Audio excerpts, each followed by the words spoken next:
Jadi pada dasarnya ya, Bara ini bukanlah suatu program untuk menghukum, melainkan membina anak-anak untuk menjadi kepribadian yang lebih baik lagi. Jujur sih awalnya saya marah, campur takut sih.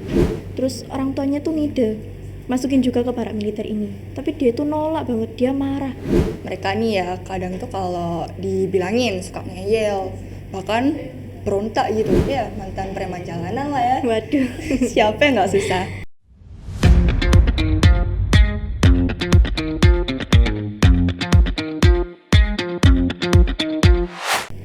Assalamualaikum warahmatullahi wabarakatuh. Halo semuanya, selamat datang di Bara Inspirasi, tempat kita untuk menceritakan kisah-kisah pertumbuhan, semangat, dan pendidikan karakter. Pada hari ini, saya Fitri. Pada episode kali ini kita akan membawakan salah satu program unik dari Jawa Barat nih, yaitu Barak Militer, untuk anak-anak yang biasanya dianggap bermasalah. Saya nggak sendiri loh, saya bersama dua narasumber yang luar biasa. Yang pertama ada Kak Melody, salah satu pembina dari Barak tersebut, dan yang kedua ada Kak Alfat, salah satu alumni dari program Barak tersebut. Nah, ini kalau boleh tahu nih Kak, sebenarnya tujuan utama dari Barak Militer ini apa sih? Baik, terima kasih untuk Kak Fitri. Jadi pada dasarnya ya, Bara ini bukanlah suatu program untuk menghukum, melainkan membina anak-anak untuk menjadi kepribadian yang lebih baik lagi.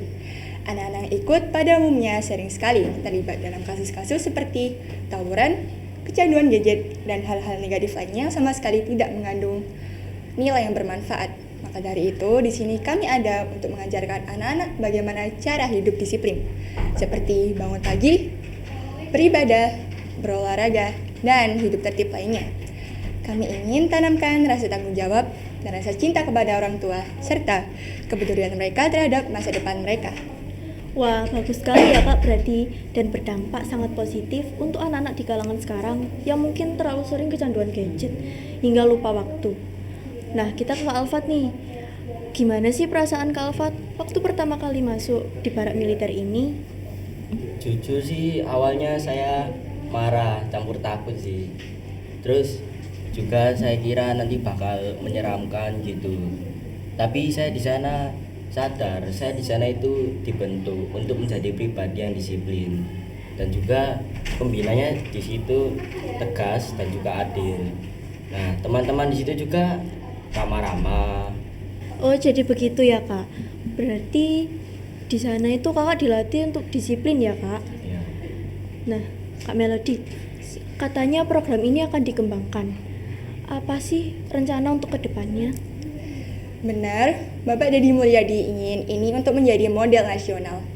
Kami ingin membuka program ini untuk kalangan masyarakat umum seperti mahasiswa yang putus sekolah atau putus kuliah dan preman jalanan agar dapat memiliki kesempatan kedua. Tapi tentu semua ini harus tetap berada dalam pengawasan profesional dan psikolog juga akan ikut terlibat pastinya. Wah, berarti program ini sangat bagus sekali ya Kak untuk masa depan anak-anak di zaman sekarang yang banyak potensinya yang putus sekolah dan ikut pergaulan bebas. Nah, Kak Alfat, gimana sih? Apa sih perubahan terbesar yang Kak Alfat alamin setelah keluar dari program Barak Militer ini? Saya lebih menghargai waktu sekarang. Saya ingin mengisi waktu saya dengan hal-hal yang bermanfaat, dan juga saya punya rencana. Saya ingin melanjutkan sekolah ke SMK dan juga bantu-bantu ayah di bengkel. Wah, berarti ini sangat berdampak positif sekali ya Kak, dan juga mendidik Kak Alfat menjadi lebih disiplin lagi. Oh iya, apa gimana sih kok Kak Alfat bisa masuk ke Barak Militer ini? Dulu tuh saya kecanduan sama game online. Terus ibu saya ngide pengen masukin saya ke Barak Militer. Karena kan baru-baru ini ada programnya dari Pak Deddy Mulyadi untuk anak-anak yang nakal ataupun yang kecanduan game online gitu bukan. Oh, berarti begitu ya Pak. Tapi juga bermanfaat kan bagi kehidupan Kak Alfat. Kak Alfat jadi lebih disiplin terhadap waktu dan lebih disiplin lagi terhadap tugas-tugas lainnya. Kak Melody, ini ada nggak sih perbedaan antara Barak untuk perempuan dan untuk laki-laki? Ada dong pastinya. Bara laki-laki dan perempuan itu memiliki gedung yang berbeda terkadang. Bahkan keamanan dan fasilitasnya pun berbeda. kegiatannya juga berbeda. Jadi mereka kayak melakukan aktivitas itu berdasarkan bara militer wanita dan pria. Oh, jadi begitu ya, Kak. Iya. Tapi program dari Pak Deddy Mulyadi ini sangat amat viral ya, Kak, di TikTok itu. Banyak anak kecil juga yang takut sama program ini. Contohnya aja adik saya. Dia itu sering banget main. Kak, pulang-pulang dimarahin sama mama biasanya. Pas denger nama Pak Deddy Mulyadi, dia langsung takut loh, Kak. Bener banget tuh. Bahkan sepupu saya aja ada tuh yang masuk barak militer. Gara-gara dia tuh sering banget tiap malam keluar terus kecanduan gadget. Bahkan guru-gurunya saja sampai heran kenapa kok anak itu bisa kayak gitu. Maka dari itu orang tua mereka itu sempet gitu kepikiran buat masukin dia ke barak militer. Awal-awal itu dia itu susah gitu buat diatur. Tapi ya alhamdulillah aja waktu dia keluar dia udah menjadi kepribadian yang lebih baik lagi. Nah, saya juga punya tuh teman. Dulu tuh deket banget sama saya, cuman karena dia suka dibully di sekolah, dia akhirnya nggak mau lagi ke sekolah. Dan juga sekarang dia mengurung diri di kamar. Sekarang dia sukanya main game dan lain-lain. Habis itu ibunya ngide masukin ke paramiliter. Habis itu sekarang dia menjadi pribadi yang disiplin. Jadi begitu ya, Kak. Tapi ternyata banyak juga ya yang takut sama program ini, apalagi di kalangan anak-anak di zaman sekarang. Tapi gak semua juga kan. Ada juga beberapa anak yang gak takut sama Pak Deddy Mulyadi ini. Nah, contohnya aja ya, kemarin itu ada tetangga saya juga yang seperti itu. Dia suka main game online seperti itu. Terus orang tuanya tuh ngide masukin juga ke barak militer ini. Tapi dia tuh nolak banget, dia marah. Tapi ujung-ujungnya dia masuk ke situ. Gak tahu lagi sih sekarang gimana. Kocak banget ya. Tapi jelas kan, Kak, kalau masuk di situ kita pasti bakal diajar menjadi lebih disiplin lagi, Ya, apalagi bener. terhadap waktu. Nah, terus nih, Kak, gimana sih rasanya jadi pembina di barak militer itu? Ya gampang-gampang susah sih, apalagi mengatur anak-anak yang awalnya tuh nakal-nakal gitu. Jadi ya alhamdulillah aja mereka mulai gampang lah diatur. Jadi kayak saya mulai bisa membina mereka, mengajarkan mereka bagaimana cara hidup lebih disiplin terhadap lingkungan mereka. Gitu ya. Ya. Dan Kak Alfat, waktu Kak Alfat masuk ke barak militer ini, banyak gak sih anak-anak yang sama kayak Kak Alfat dulunya gitu? Banyak sih. Di situ juga banyak juga yang ikut gangster gitu kan. Dan juga lagi banyak juga anak-anak yang suka nakal keluar malam gitu kan, ikut tawuran gitu. Tapi setelah keluar dari barak militer ini, mereka jadi disiplin gak, Kak? Iya, ada juga tuh yang langsung daftar ke sekolah militer gitu kan, lanjutin pangkat dia. Wah, berarti bagus banget ini ya, Kak ya. Iya. Terus Kak Melody, pernah nggak sih Kak Melody itu waktu menangani mereka itu kayak ada rasa kesal gitu? Ada dong pastinya. Mereka nih ya kadang tuh kalau dibilangin suka ngeyel, bahkan berontak gitu. Jadi kayak ya udahlah, saya berusaha buat sabar, terus saya bilangin lagi, ini kamu harus gini, kamu harus gitu ya, jangan kayak gini. Biar nanti kamu kalau ngelakuin ini tuh kamu pasti ada konsekuensinya. Jadi kayak ya udahlah, mereka mulai mendengar, terus pelan-pelan mereka berubah. Berarti Kak Melody ini tipe orang yang sabar banget ya, Kak? Oh iya dong. Terus ada nggak sih Kak orang-orang anak-anak di sana itu yang nakalnya tuh nakal banget gitu? Ada lah. Ada berapa 3 atau 4 gitu. Susah banget diatur gara-gara dia tuh emang ya mantan preman jalanan lah ya. Waduh. Siapa yang nggak susah? Ya, terus Kak Alfat di sana ada nggak temannya? Ada sih, banyak juga.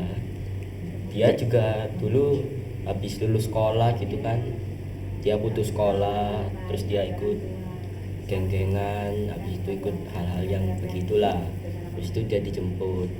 Terus saya juga kaget kok bisa ketemu sama dia gitu. Habis itu setelah dia cerita, jadi saya tahu kenapa. Iya, benar sih Kak. Terus susah nggak sih Kak pelatihannya di sana itu? Apa terlalu condong ke disiplinnya? Iya. Susah sih, karena kan belum terbiasa. Tapi kalau lama-lama terbiasa, tadi kan jadi gak terlalu berat gitu kan. Jadinya kita merasa kayak udah biasa. Tuh. Oh, berarti kayak Kak Alfat awal-awal masuk itu ya. Nah, Kak Melody, di sana itu pembinanya itu keras-keras gak sih? Apa terlalu mendisiplinkan gitu apa gimana gitu pembelajarannya? Ya sebenarnya sih keras-keras ya bisa dibilang. Tapi gimana pun kita mengajar juga demi kebaikan anak-anak. Mereka diajarkan agar mereka dapat memiliki pendidikan yang lebih baik. Terus hidup mereka pasti nantinya juga bakalan lebih enak lah ya kalau perilaku mereka itu bisa diatur lagi nantinya. Gitu ya Kak. Tapi memang sih kebanyakan anak zaman sekarang itu susah banget ya Kak diatur. Iya bener banget. Bahkan nakal-nakal gitu, keluar-keluar malam gitu. Ya, real. Iya.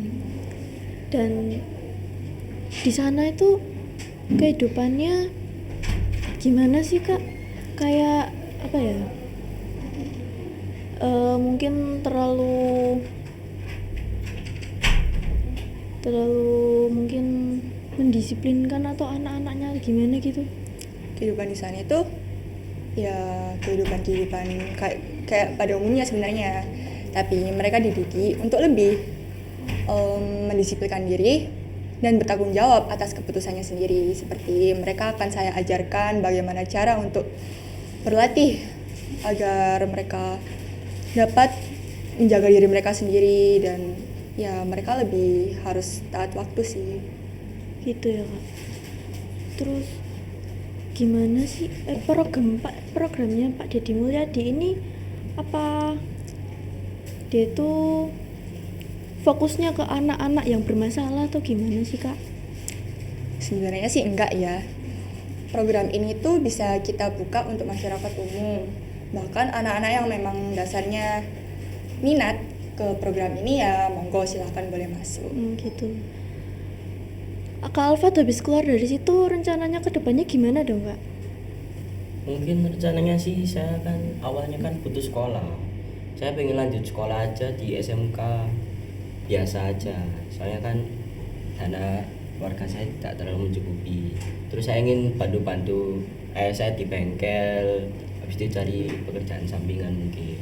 Oh begitu ya Kak.